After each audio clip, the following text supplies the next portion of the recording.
नमस्कार दोस्तों, स्वागत है आप सभी का आई प्लानेट कम्युनिकेशन सेंटर की स्मार्ट क्लास की एक और नई वीडियो में। दोस्तों, मैं मदन मोहन गुप्ता आज आपको इस वीडियो के माध्यम से एक्सप्लोरिंग यूर कंप्यूटर अर्थात अपने कंप्यूटर को जाने लेसन के अंतर्गत विंडोज 11 यूजर इंटरफेस के बारे में बताने जा रहा हूं। ये वीडियो आप सभी के लिए बहुत ही खास होगी और दोस्तों, ये एक्सप्लोरिंग यूर कंप्यूटर की 5वीं वीडियो है। यदि आप हमारे चैनल पर नए हैं तो आप हमारे चैनल को लाइक और सब्सक्राइब अवश्य करें और इस वीडियो को आप पूरा देखें। तो चलिए शुरू करते हैं विंडोज 11 यूजर इंटरफेस। तो दोस्तों, इसमें आज हम सबसे पहले पढ़ने जा रहे हैं सर्च ऑप्शन के बारे में। तो देखिए, आपने कंप्यूटर पर काम किया होगा और आप जानते हैं कि सर्च ऑप्शन जो है वो किस काम आता है।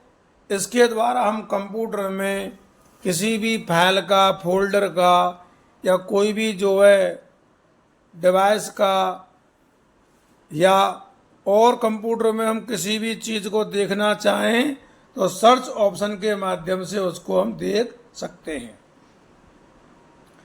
तो देखिए, आप सर्च ऑप्शन के माध्यम से अपने डिवाइस में, क्लाउड स्टोरेज में, वेब पर एक साथ सर्च कर सकते हैं।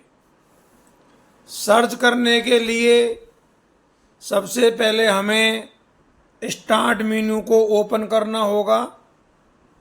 जैसे ही हम स्टार्ट मेनू को ओपन करेंगे तो वहाँ हमें सर्च बॉक्स दिखाई देगा। उस सर्च बॉक्स में हम जिसके बारे में सर्च करना चाहते हैं उसको उसमें हम टाइप हमें करना होगा और जैसे ही हम उसमें टाइप कर देंगे सर्च बॉक्स में, तो जिस चीज़ के बारे में हम सर्च करना चाहते हैं वो हमें सर्च हो जाएगी। टास्क बार से भी डायरेक्टली हम सर्च कर सकते हैं। विंडोज 11 में सर्च बटन के प्रयोग के द्वारा हम किसी भी प्रकार की हेल्प भी ले सकते हैं।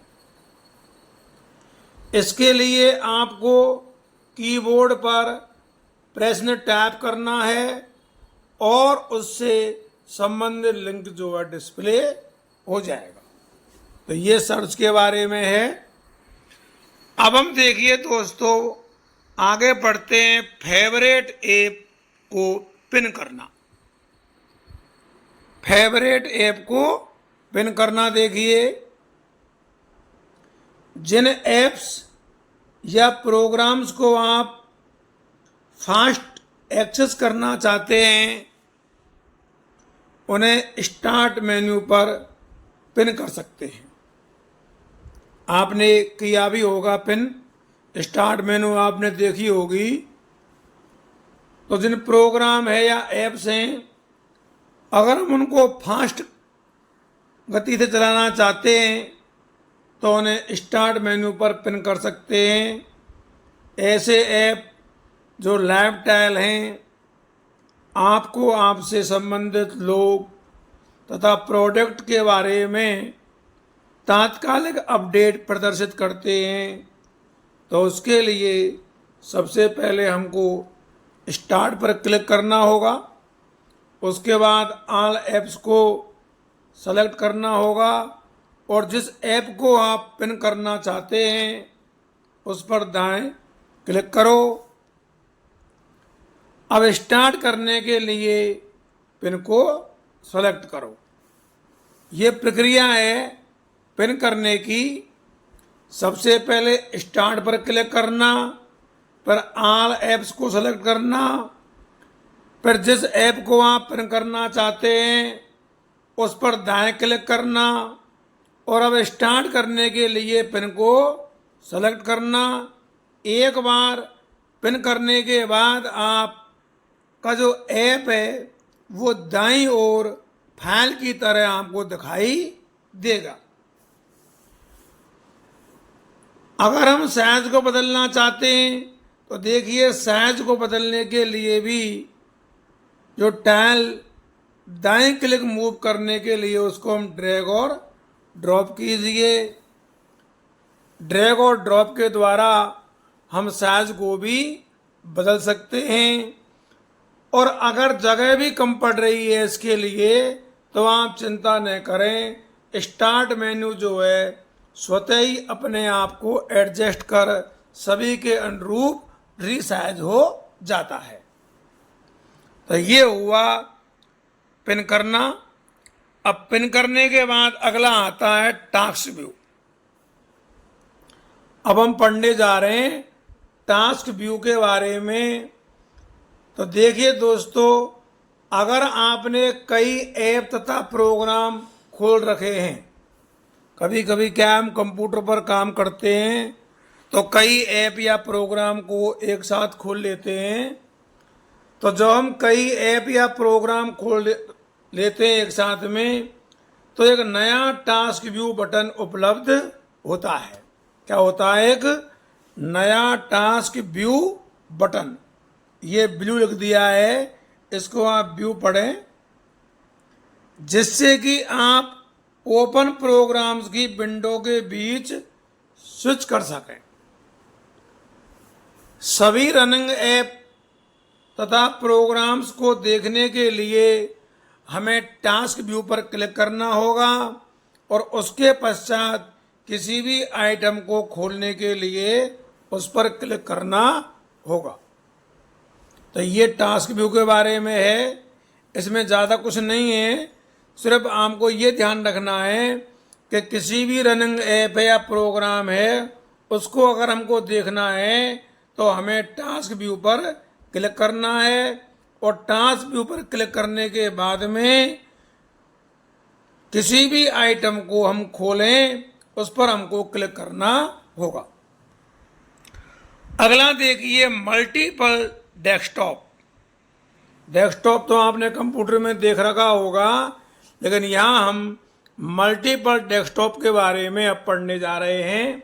देखिए, अगर आप कई प्रोजेक्ट पर एक साथ कार्य कर रहे हैं, कभी कभी क्या होता है कि हम कंप्यूटर पर कई प्रोजेक्ट पर एक साथ कार्य करें तो अलग अलग ऐप तथा प्रोग्राम का उपयोग करते हुए, यानी अलग अलग ऐप और प्रोग्राम का उपयोग करते हुए अगर हम कई प्रोजेक्ट पर एक साथ कार्य कर रहे हैं तो आपको और डेस्कटॉप जोड़ने का प्रयास करना चाहिए। मतलब हमको और डेस्कटॉप जोड़ने का प्रयास करना चाहिए। एक बार फिर इस बात को ध्यान से समझें कि अगर हम, यहाँ से देखिए, अगर हम अलग अलग ऐप तथा प्रोग्राम का उपयोग करते हुए कई प्रोजेक्ट पर एक साथ कार्य कर रहे हैं, अलग अलग ऐप और प्रोग्राम का उपयोग करते हुए अगर हम कई प्रोजेक्ट पर एक साथ कार्य कर रहे हैं तो फिर हमें और डेस्कटॉप जोड़ने का प्रयास करना चाहिए। इससे क्या होगा कि इसकी मदद से आप सभी चीज़ों को सुंदरता से व्यवस्थित कर सकते हैं। इससे क्या होगा कि और डेस्कटॉप जोड़ने से हमारी जो चीज़ हैं उनको हम सुंदरता से व्यवस्थित कर सकते हैं। आप घर पर कार्य करने हेतु अलग डेस्कटॉप का प्रयोग कर सकते हैं और ऑफिस में कार्य करने हेतु अलग डेस्कटॉप का प्रयोग कर सकते हैं। इसी को मल्टीपल डेस्कटॉप कहते हैं। आगे देखिए, टास्क बार से टास्क व्यू का चयन कर। यहां भी देखिए गलती है, ये ब्लू लिख रहा है, इसको आप व्यू पढ़ें। तो टास्क बार से टास्क व्यू का चयन करके एक डेस्कटॉप ऐड करें और टास्क व्यू पेज के बॉटम में, टास्क व्यू जो है उसके पेज के बॉटम में अर्थात नीचे की ओर हमें एक थंबनेल दिखाई देगा और ब्लैंक जो थंबनेल पर क्लिक करें। फिर हमें क्या करना है कि थंबनेल जो दिखाई दें उन पर ब्लैंक जो थंबनेल है उन पर हमको क्लिक करना है। तो क्लिक करने के बाद हमें एक बिल्कुल नया डेस्कटॉप हम खोल सकते हैं। डेस्कटॉप के बीच स्विच करने के लिए हमको फिर से टास्क व्यू पर क्लिक कर इच्छित डेस्कटॉप का चयन कर सकते हैं। यानी डेस्कटॉप के बीच में अगर मान लो हमको स्विच करना है तो स्विच करने के लिए टास्क व्यू पर क्लिक कर हम इच्छित डेस्कटॉप का चयन भी कर सकते हैं।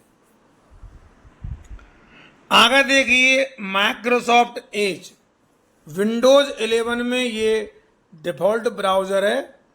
अगर RSCIT एग्ज़ाम में ये क्वेश्चन आ जाता है कि विंडोज 11 में डिफ़ॉल्ट ब्राउज़र होता है तो आपको इसका उत्तर लिखना है माइक्रोसॉफ्ट एज। देखिए विंडोज 11 में इंटरनेट एक्सप्लोरर को माइक्रोसॉफ्ट एज ब्राउज़र के द्वारा रिप्लेस किया गया है। क्या किया गया है? रिप्लेस। इसीलिए इसे डिफ़ॉल्ट ब्राउज़र बनाया गया है। इसके नवीनतम वर्जन में एज क्रोमियम का बदलाव किया गया है। माइक्रोसॉफ्ट एज पहला ऐसा ब्राउज़र है जो आपको सीधे ही वेब पेज पर नोट लिखना, डूडल के बारे में बताना, डूडल क्या होता है इसके बारे में आपको इसी वीडियो में आगे बताऊंगा। तो वेब पेज पर नोट लिखना, डूडल के बारे में बताना, वेब पेज पर हाईलाइट करने में समर्थ बनाना, ये जो है काम माइक्रोसॉफ्ट एज का है। किसी भी आर्टिकल को सेव करने के लिए, किसी भी आर्टिकल को सेव करने के लिए रीडिंग लिस्ट आइकन का प्रयोग किया जाता है। रीडिंग लिस्ट आइकन का प्रयोग किया जाता है जिसके द्वारा हम उसे सेव किए गए आर्टिकल को बाद में रीडिंग व्यू आइकन से पढ़ सकते हैं। किसी ओपन टैब पर होवर के द्वारा उसका प्रयोग भी देखा जा सकता है। होवर क्या है इसके बारे में भी मैं आपको आगे इसी वीडियो में बताऊंगा। तो देखिए किसी भी ओपन टैब पर होवर के द्वारा उसका प्रीव्यू देखा जा सकता है। और अगर आपको माइक्रोसॉफ्ट एज को किसी अन्य डिवाइस पर आप प्रयोग कर रहे हैं तो भी फेवरेट और रीडिंग लिस्ट के साथ उन्हें एक्सेस कर सकते हैं। फेवरेट और रीडिंग लिस्ट के साथ उसको एक्सेस भी कर सकते हैं। आगे देखिए दोस्तों माइक्रोसॉफ्ट स्टोर। आप विंडोज स्टोर से वीडियो, गेम्स और ऐप्स को डाउनलोड कर सकते हैं।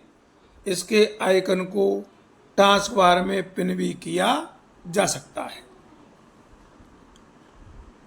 यानी हम विंडोज स्टोर से वीडियो है या गेम है या ऐप्स है उनको डाउनलोड भी कर सकते हैं और इस आइकन को टास्क बार में पिन भी किया जा सकता है। आगे देखिए कोर्टाना, जिसको हम सर्च बॉक्स की तरह इस्तेमाल करते हैं। ये भी काफ़ी अच्छा क्वेश्चन है RSCIT एग्ज़ाम के लिए कि कोर्टाना किसकी तरह इस्तेमाल किया जाता है। आपको उत्तर लिखना होगा सर्च बॉक्स की तरह। तो देखिए Microsoft voice powered personal assistant को विंडोज 11 ऑपरेटिंग सिस्टम के साथ लॉन्च किया गया है और कोर्टाना को कॉन्फ़िगर करके सर्च बॉक्स की तरह इस्तेमाल किया जा सकता है। इसके बाद आगे देखिए विंडो एक्सप्लोरर या फाइल एक्सप्लोरर। जब आप किसी फोल्डर को ओपन करते हैं, कोई भी फोल्डर है, जब आप उसको ओपन करते हैं तो जो विंडो दिखाई देती है उस विंडो को हम एक्सप्लोरर या फाइल एक्सप्लोरर ही कहते हैं। जब आप किसी भी फोल्डर को ओपन करते हैं तो जो विंडो दिखाई देती है हमको, उस विंडो को ही विंडो एक्सप्लोरर या फाइल एक्सप्लोरर कहा जाता है। अब देखिए दोस्तों, डूडल क्या है। डूडल देखिए, तो डूडल जो है गूगल का ही एक पार्ट है, जो एक टेम्परेरी लोगो है, जो कि गूगल के द्वारा फेस्टिवल के दिन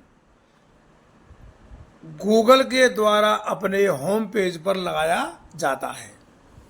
आपने देखा होगा, जब कोई विशेष फेस्टिवल आता है तो आपने गूगल जो है वहाँ अपने उस होम पेज पर कुछ नया लोगो देखा होगा। जैसे क्रिसमस के दिन सांता क्रंच की टोपी लगाई जाती है, ऐसे और भी कई फेस्टिवल हैं, उन पर गूगल जो लोगो लगाता है वह लोगो ही डूडल कहलाता है। और डूडल की शुरुआत जो है 1998 में की गई। अब इसके बाद देखिए होवर क्या चीज़ है। माउस ओवर, जिसे माउस होवर के नाम से भी जाना जाता है, एक ऐसी क्रिया है जो तब होती है जब उपयोगकर्ता कंप्यूटर स्क्रीन पर किसी विशिष्ट तत्व के ऊपर ऑन स्क्रीन माउस पॉइंटर को रोकता है या होवर करता है। यानी माउस पॉइंटर को रोके रखना ऑन स्क्रीन पर, वो जो है होवर है। तो दोस्तों, आज की वीडियो में इतना ही। जिन लोगों ने ये वीडियो देखी है उन्हें बहुत बहुत धन्यवाद। आपको हमारी ये वीडियो कैसी लगी हमें कमेंट करके अवश्य बताएं। और दोस्तों, आप इस वीडियो को अधिक से अधिक शेयर करें। और दोस्तों, आपसे एक निवेदन और है कि जब भी आप हमारे वीडियो देखें तो आप कमेंट अवश्य किया करें। कमेंट करने से हमें बहुत ही सहानुभूति मिलती है और आप लोगों के लिए वीडियो बनाने का हमारा अच्छा मन भी करता है। तो एक बार फिर से आप सभी को बहुत बहुत धन्यवाद। जय हिंद, जय भारत।